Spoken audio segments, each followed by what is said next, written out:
আমি ভাবছি যে ব্রিজটা ভাঙ্গিয়া পড়তো কোনদিন, যেদিন পড়বো বুঝবো যে ওই দিনকে সরকার ঠিক করবে, আগে সরকার ঠিকও করতো না এখান এরকম। আমরা যখন যাই বুঝি যে ওখানে পড়ে যাই ব্রিজ ভাঙ্গিয়া, ওরকম লাগে। এটা তো বছরের উপরে 2 বছর হয়ে যায় আর ভাঙ্গা এরকম হয়েছে।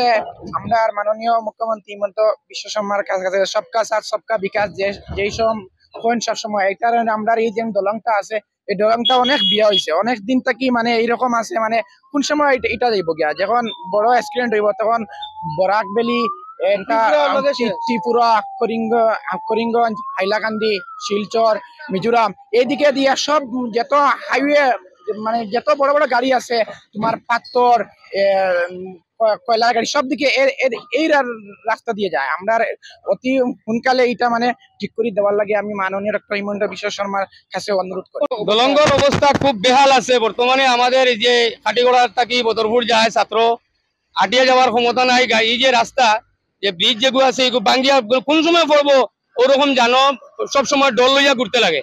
গতিকে রিসেন্ট ইগু সরকারের কাছে অনুরোধ করি জানাই আর আমরা এই রাজ্যে থাকি যে বর্তমানে এটার অবস্থা খারাপ, ওটা রিপেয়ারিং করিয়া নগদ আমরা চলার ব্যবস্থা করিয়া দেওয়ার লাগে পূজার আগে।